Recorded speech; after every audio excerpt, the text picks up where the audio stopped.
edhe mund të gjesh në një, po unë në Europë nuk njoh që unë të rrit të pres tek dera e gjykatës, aty te roja, ose brenda aty te koltuku, dhe gjyqtari dhe prokurori futen nga njëjta derë nga mbrapa. Në asnjë vend të Europës nuk ndodh kjo. Që këtu nuk ka bie perceptimi i barazisë në një seancë gjyqësore. Po, e vërtetë është. Si mund të futet gjyqtari dhe prokurori nga e njëjta derë, o zotëri nderuar, po të flas nga mbrapa, o Denis, ti se shef asnjë prokurorin. Po të shkosh në gjykatë Tiranës, në gjykatë Albanianës, në çdo lloj gjykate ata kanë hyrjet e tyre. Futen andi nga mbas. Po pse ata futen nga mbas e unë futem nga mbara?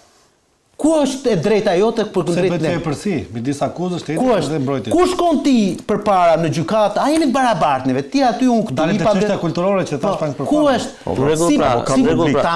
Vetëm mos më ndërprit ti është një gjë shumë po them që ai reagim që bëhet sot ju për kot të proceseve, i shkullni gjërat dhe i kthehemi asaj periudhë asaj që ndodhi me gjyqtarin e ndjer, që këtu bëhen procese në kushte anormale dhe gjyqësori flë. Ka sa vite ka që vazhdon ajo situatë, edhe ata rrinë ata gjyqtarët, rrinë në 2 metra e 2 metër. Prandaj po them, jo, kjo është ajo që duhet pra. Kur ka reagim, do të rriqet pala që po pritet, flas për reagime të përjetuara. Se unë kur vi dhe flas për gjëra që di, po dëgjoj mos më ndërprit. Nëse kishit bërë këtë protestë sot, s'do kishte ndodhur ky reagim. Ne kam atë, po flas për njerëzit, nuk po flas për vete. Po për njerëzit po. Ore, dhe di çfarë ndodh në gjykatë sot. Në qoftë se unë shkoj në një gjykim dhe më ka ardhur fletire dhe thot në orën 10 të mëngjesit. Unë shkoj në orën 10 pa 5, futem aty e zë. Po, prit se po thret gjyqtari, prit. Shkon në 10 e gjyqit, 11, 12, 1, s'ka rëndësi. Gjithë presësh aty. Sepse do shkosh në gjyq. Dhe mund të ndodhi në ret që të vinë sekretarja në orën 1 dhe thotë, "Shikoj, nuk është gjyqtari ose nuk është prokurori, shtyhet çështja." Po e papranueshme. E marr inversin. Po e papranueshme, s'ka nevojë të rish. Të lutem modernistë, më bëre grinja, duhet se duhet të shpjegoj diçka. Po prap dakord pra. Pranoj inversin. Gjyqi është në orën 10 dhe këta qëllojnë që në orën 10 fiks thretaj. Edhe unë nuk kam arritur dot trafiku, drejshi shetan mbi dhe shkoj ora 10:05. Su futa do të aty. Mbaroj gjykimi. Dhe pastaj e fundi se e tha pak Marsidi. 99.99% janë masat e sigurimit. Çfarë thot prokurori? Bën gjykata 99.99%. Në Shqipëri, ëh? Në Shqipëri. Edhe ke këto po lërmër dënime, nuk po them të këtu. Masa sigurimi thotë. Po masa sigurimi që robi ngel me në burkun. Pa çfarë masa do merret gjatë procedimit tënd? 100% më mos thuaj. Po, a e kupton më? Jo 100%, më është çmendurim. Çfarë tregon kjo përsi? Çfarë tregon kjo? Ti avokati jemi sistemi kushtitor apo akuzator? E ke dekor këtu në Shqipëri. E ke se na duhet aty për legjitimu procesin gjyqësor. Dekor më asnjë gjë tjetër nuk është. Dhe këta hidhen përpjekje dhe thonë jemi të gjithë të njëjtë pjesë. Ora ti i bën shkres prokurorit se thua me kod procedurës penale prokurori në jetimin e një çështje duhet të vëj palën çdo 2 muaj duhet ta vëj në DNI. Çfarë hetimi ka bërë këto 2 muaj? Unë bëj shkresa për ditë. Po të më vi një amër të them ky prokuror që ka i rregull. Pse bëhen këto shkresa ret? Sepse në bazë të shkresës prokurorisë dhe të hetimeve unë kam të drejtë të kërkoj në çdo rast zëvendësim mase për klientin tim. Ma lejon kodi i procedurës penale. Avokat, ta shikojmë pak reagimin e Berishës, inserti 1 për ta interpretuar edhe politikisht gjën. Inserti 1, regjia. Arrestojnë avokatin në Elbasan. Pse? Sepse guxoi ti thot prokurorit, unë do të bëj padi penale. Dhe ky bandit me prodën që është antar i bandës edhe tjerë thret avokatin edhe e arreston të nesërmen. Tani më thuj pak mua. Të arrestosh avokatin në këtë mënyrë, a e kupton ti që kjo është një terror mbi 10-100 avokatër që të mbyllin gojën në sallën e gjyqit? Marsit, Berisha flet për, le të themi, klane që, le të themi, kanë fuqinë e tyre, zgjatimin e tyre në drejtësi. Flet për terror mbi avokatët, flet për akuzon drejtorin e policisë, flet për banda kriminale. Ajo që dua unë është kështu e lexon Berisha, po në të vërtet çfarë po ndodh ekskluzivisht për ato që po flasim në Elbasan, në rastin konkret, dhe çfarë po ndodh me drejtësinë, sepse është vënë, le të themi, pas ngjarjes së rëndë që ndodhi në sallën e gjyqit, është vënë shënjestër dhe çuditërisht për ditë na zbulon domethënë ca flet pakëndshme për të lexuar. Redi, po ta përkufizojmë me një fjali gjithë situatën e krijuar është kjo, që ç'të drejtë kërkon ti më të mbrosh klientin tënd se ti nuk mbron dot vetëm për nesh, nëse ne merremi me ty. Pra se këtë po i thotë ajo strukturë që thot Berisha. Berisha thotë që këtu ka një strukturë, interesash dhe lidhjesh dhe fijesh të fsheta që fillon nga policia e shtetit, e lëvizur nga politika, pra është një trekëndësh, policia e shtetit, prokurori. Pra këtu përveç monopolit të pushtetit dhe të mënyrës se si administrohen financat publike dhe administrimi publik i të drejtave dhe të detyrimeve qytetarëve, këtu politika pas ka ndërmarrë edhe administrimin e të drejtave ligjore të prokurorit dhe të palëve në një proces dhe madje arrin deri aty sa do të përcaktoj kush është i fajshëm ose kush jo. Tani a qëndron kjo akuzë politike e Berishës apo jo? Se këtu Jo, okay. Unë thash pak më përpara dhe e ceka që kultura është tradita. Domethënë po ta definojmë fjalën kulturë, çfarë është kultura? Është tradita, është ajo se si vendoset. Për shembull, vjetët thoshin që mos di natën sepse shkeq, s'është mirë. Pse? Sepse kultura ose tradita tregon që natën mund të hante një kafshë e egër, mund të ndodhte ndonjë konflikt, mund të kishte probleme të tjera. Pra sepse tradita e krijuar dhe kultura dhe është mjet epistemik në fund ditës, sipas është mjet njohës, pra sipas filozofisë logjike. Këtu kultura ligjore është që prokurori është ai të cilit i merret parasysh ndërtimi i akuzës dhe qëndrimi i tij dhe madje pse gjithë korrupsioni është i përqendruar në prokurori, sepse në mënyrë që një klient të lehtësohet pozita duhet që të ketë afilacion ose afinitet me prokurorin ose një raport me prokurorin.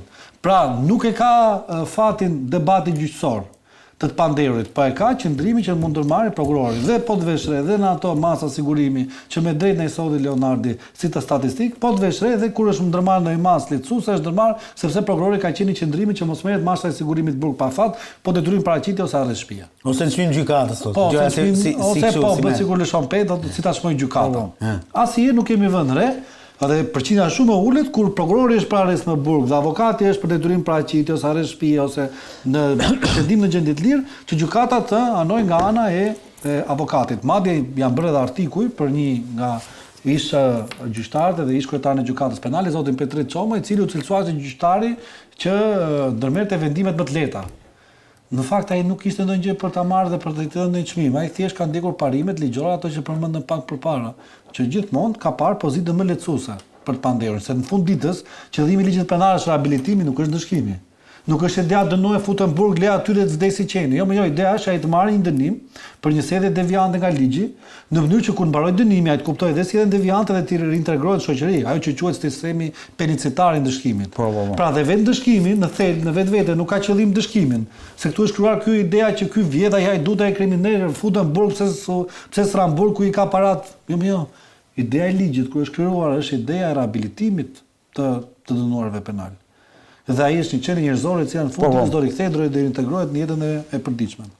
Politikisht vjen tre kjo gjë, që këtu politika rriti, po dhe veshre dhe forcat politike, qoftë mazhorancë, qoftë opozit, po dhe partitë e reja, e cilësojnë sistemin e drejtësisë si një vegël e cila do të jetë në duart se s'bën të një krau politik. Ose pretendojnë që një forcë e re politike që mund të marrë pushtetin mund ta filtrojë këtë lloj mekanizmi ose mund le të themi të ndrojë vajin e filtrat e sistemit drejtësisë në mënyrë që të figurojë ose të vazhdojë të procedojë sipas ligjit. Jo, sistemi i drejtësisë është sistem vetë. Jo më kot është parimi i ndarjes pushteteve, rule of law. Çfarë do thotë? Do thotë që kemi tre pushtete, ekzekutiv, legjislativ, gjyqësor, dhe secili kontrollon njëri tjetrin. Nuk është sistemi gjyqësor objekt kontrolli legjislativit ose ekzekutivit. Se këtu kemi parë në kryeministrin se di kanë krijuar ky mentalitet ose kjo qëndrim, sepse del kryeministri një vendi dhe del ai aty dhe flet për vendimet që merrin gjyqtar. Dhe ka ndodhur kjo me dy precedent, flet me status Facebook. Po sikur dalin gjithë trupa gjyqësore të shprehë se sa legjitimitet kanë veprimet, ato aktet e Këshillit të Ministrave ose vendimet e Këshillit të Ministrave. Si do ndjej kryeministri? Do thoshte që tash gjyqësori s'është më i paanshëm? Po ti me çfarë drejtë merresh me vendimin që jemi gjyqtar? Pëlqen vendimi. Nëse e palë ndërgjyqëse, ose duke ushtruar parimet që ka në mënyrë administrimit ose funksionimit të sistemit gjyqësor kërko llogari ose kur dalin në parlament. Po nuk ke të drejtë të shprehësh pse ka interpretuar vendim. Nëse është i kundraligjshëm me gjykatë në shkallë më të lartë do e rrëzoj. Pra, ky mentalitet Dhe ky lloj represioni administrativ që ndërmjet ndaj avokatëve e paska pra një tendencë dhe një qëllim politik, dhe një qëllësi politike. Pse bëhet kjo? Kot bëhet për të treguar që jo, nuk bëhet kot. Bëhet sepse ka interesa dhe lidhje okulte dhe nepotike, të cilat shumë e vështirë të nxjerrësh dritën e diellit, dhe madje edhe po ti thuash, njerëzve duken si konspiracion, pavarësisht se janë të vërteta, janë aty. Dhe jo më kot për ta përfunduar, ekziston një shprehje në filozofinë e ligjit dhe filozofinë e drejtës. Ti nuk ndryshon ngjarjen, ndryshon perceptimin për ngjarjen. Këta mundojnë ndryshojnë perceptimin e të vërtetës. Po e vërteta është aty. Le të mundojnë sa duan nëpërmjet propagandës, nëpërmjet ideve, avokatët e korruptuar, se ka krijuar dhe shprehjen e famshme avokati është mashtrues me licencë. Jo, avokati është operatori i sistemit drejtësisë, madje një nga operatorët më të rëndësishëm. Edhe spital, sistemi shëndetësor nuk është spitali, është mjeku. Po s'patin mjeku integritet dhe aftësi profesionale, ndërtoi spitalin ti me pllaka Floriri, nuk çon pllaka. Avokat, çfarë ka ndodhur në Elbasan, se siç e thash dhe me Marsitin, sistemi i drejtësisë ka filluar që të le të themi të jetë në objektivi kryesor apo shënjestra kryesore e opinionit publik, duket sikur është zbuluar, le të themi, ajo paprekshmëria në kuptimin e drejtësisë që këto institucione japin për qytetarët. Korrekt. Tani, nuk është problemi i Elbasani. Se problemi për mendimin tim është në çdo gjykatë në Shqipëri. Pra është krijuar ajo mendësia që sapo të thash më përpara. Neve kishim një sistem gjyqësor deri në 2016 kur u bë reforma në drejtësi që kishte problematika, kishte njerëz të cilët nuk duhet të ishin pjesë e gjyqësorit. Por ai sistem ishte më mëshirues, më pranë qytetarit, shumë herë më i mirë në raport me masat, dhe ai sistem ret dha 43 dënime, ta kam thënë, me burgim të përjetshëm. Ai sistemi atje. Dhe ata gjyqtarë dhe ata prokurorët, të cilët hetuan dhe gjykuan dhe dhanë vendime, 43 vendime, pjesa më e madhe e tyre, për mos me thonë të gjithë, sot janë jashtë sistemi.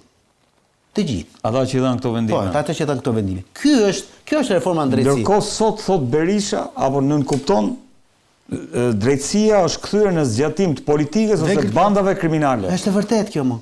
Pavarësisht se e thot Berisha dhe shumë njerëz domethënë e bëjnë afilimin për shkak të opozitarizmit Berishës apo ato që përfaqëson Berisha si politikan. Po shumë e vërtetë më kjo. E di çfarë ndodh rëndomt në prokuroritë shqiptare? Ja, red. Sidomos te masat e sigurisë në gjykatat shqiptare janë kthyer në një pazar i turpshëm, por nuk arrin dot të jetojë njeri. E ngrehin stekën në mënyrën më drastike të mundshme, sepse aty kolliten, po e them në thojza unë, klientët dhe pazari aty bëhet oret. Po nuk arrin dot le të themi hetojë, se kush do ta hetojë prokurorin? Prokurori do hetojë veten e vet. Nuk e bën ai atë. Se dhe ata që hetonin veten e vet, i hoqën këta. Filloi Ervin Karanxha po hetonte Durrës Kukës. 21 janarin. Ja hoqën. I qelloi Ina Rama në Veting e hoqi Ina Rama. Siç e hoqi 21 janarin dhe rrugën Durrës Kukës, e hoqi edhe nga Vetingu. Dakor. Po Ervin Karanxha sot e di unë se lagje me mua jeton. Shtëpi me kredi është. Po të mora një shembull konkret, por mos më fol për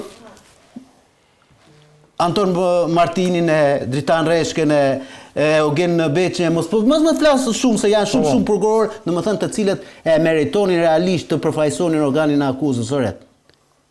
Dhe më e keqja se këta akoma nuk e kuptojnë ose nuk duan ta kuptojnë.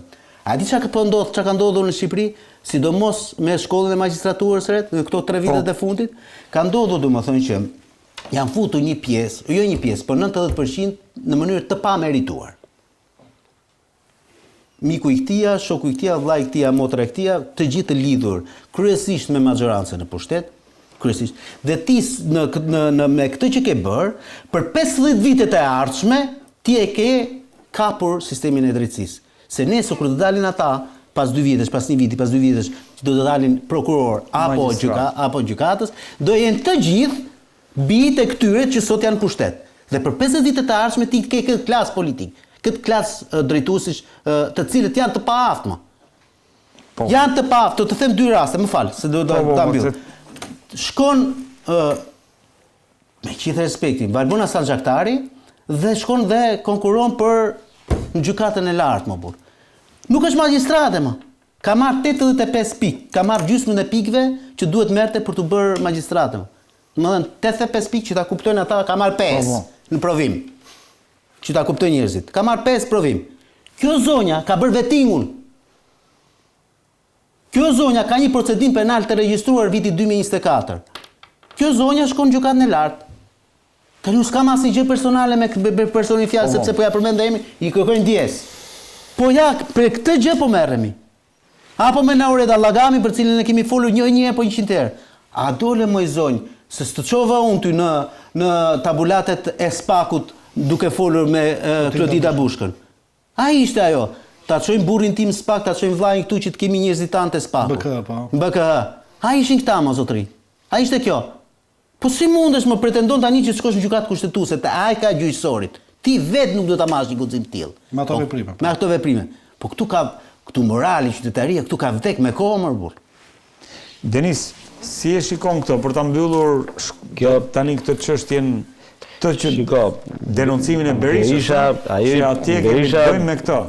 Në gjithë situatët e Berisha nuk përbën lajme, biles se ajo është bërë shumë e bezdishme ta dëgjosh çdo 2 muaj aty, ndë këtu është, unë kam cilësuar gabim të gjyqësorit që i la mas paraqitje 2 muaj, se dije që Berisha do ta shfrytëzonte për propagandë politike. Po, dakor. Kështu që ajo s'ka çfarë them, po thelbi i këtij problemi është realisht qëndron, domethënë sigurisht që Leonardi duke qenë pal ka më shumë shqetësimin e pjesës së avokatëve, kuptohet, dhe me drejt, po se mbrojtë vetveten, s'ke si e mbron tjetrin, po është një sistem që ka probleme dhe të gjithë thonë, unë dëgjova prokurorin e përgjithshëm që tha, i kemi rekomanduar prokurorët mos kërkoni masa sigurie në ekstrem, apo jo më Leonard? Po fiks. Dhe nuk na janë bindur.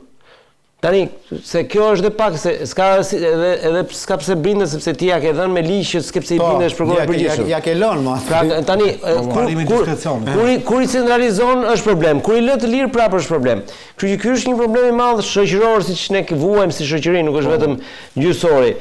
Nga kjo pikpamje unë prandaj them që institucioni më serioz vazhdon të jetë Spaku, se është dhe më i monitoruar, është dhe më investuar. Të gjitha i ka më mirë nga të gjitha Spaku. Për fat keq, pjesa më e madhe e çështjeve gjykohet jashtë Spakut, ajo që ka lidhje me qytetarin e zakonshëm. Dhe këtu gjërat nuk po lëvizin, nuk po ndryshohen. Konstatoj që institucionet e tjera të pavarur janë në një situatë të mirë, nuk ndryshe nga ajo që pritej KLG-ja kur shef kush e drejton, KLP-n po ashtu kur shef kush gjykatën kushtetuese kur shef çfarë gallate është aty ku vetë kryetaria nuk di se kur i mbaron mandati. Ky është një problem shumë i madh që ti konstaton me anomali shumë e rëndës. Ti konstaton me sy të jashtëm, nuk ke nevojë të futesh thellë siç futet Leonardi që i di, okej, po nga jashtë ore ç'a kjo është KLG-ja që duhet ishte maja e gjyqësorit. Në këtë nivelesh, unë po dëgjoja sot KLP-n ishte një aty, po dhe gjyqësia shqipe kishte problem në atë sallë më burrë. Prandaj po them që nuk di ç'a them, kjo është një situatë. Po nuk janë dakord me atë që më mirë ishim, dikur ishim më mirë tani mund të vinë problemet nga për shkak të krizës thellë që shkaktoi reforma, dakord jam unë se aty u larguan, sa u larguan 60%? Pothuajse, më shumë se 60%, po perceptimi është që duhet ishin larguar 99%, në mos 100%, ëh. Jam dakord me ty. Pra tani po ti largohet gjithë bie që të rini me dura lart. Po ja rri kështu tani ky është kompromis, vetëm një sekondë. Ky është kompromis që ka bërë politika me të vazhduar sistemin. Drejtësinë e re për cilën sot ke pasur një vendim, sot nuk e di a e morë, por ish kryeregjistruesen e Durrësit. Raimond Adashin, një vendim gjykate. Po. Është dënuar me vendim gjykate 7 vjet burg. Me gjykim shkurtuar ka shkuar 4.8 vite burg. E di sa ditë burg do bëj Raimond Adashi? 0. Po pse 0? Sepse pastaj gjithë ky dënimi, sipas gjykatës, i është konvertuar në shërbim prove. Kjo është ish drejtoresha e kadastrës Durrës. Në rregull? Kjo ka pasur gjithë pronat. Ai është dënuar me vendim gjykate. Unë nuk po merrem a ka bër apo s'ka bër. Ai është dënuar sot me vendim gjykate. Tani u do të them raste të tjera aty, se të dënohesh me 7 vjet dhe të mos bësh asnjë ditë burg, kjo është rast për Guinness më burr. Ky është për Guinness, më. Këtu është, domethënë të thuash, o vlla, çka ka ndodhur më aty? Se unë e kuptoj më që ti e dënon një njeri një vit. Dhe thua, në një vit burg, është krejt normale që të bëhet shërbim prove. S'ke pse e bën. Po ti e dënon 7 vjet. Unë nuk e di si janë ligjet, po për shembull italianët e kanë deri në 4 vite nuk pranojnë të fusin brenda, deri në 4 vite. 4 vite e lartë. Në 5 vite mund të merret. Kështu që duhet të parë pra, kështu që nuk është ndonjë ajo ka shfrytzuar hapësirë ligjore, mendoj unë, se nuk është se ka marrë ligjin e ka marrë zvar ligjin. Jo, unë do marr standardin. Mirë pra, rregull. Sepse një njëjta gjykat, kur vjen puna për një çështje krejt tjetër, që dënohet jo 7, po dënohet 5 vjet, tjetrin e ka çuar me 2.5 vite burg. Po Lora, unë një pyetje kam. Ky është standardi. Se tani kjo po i bie shumë qafë prokurorit në kuptimin e përgjegjësisë. Kujt prokurorit? Prokurori si institucion. Tani prokurori kërkon mas sigurie me burg.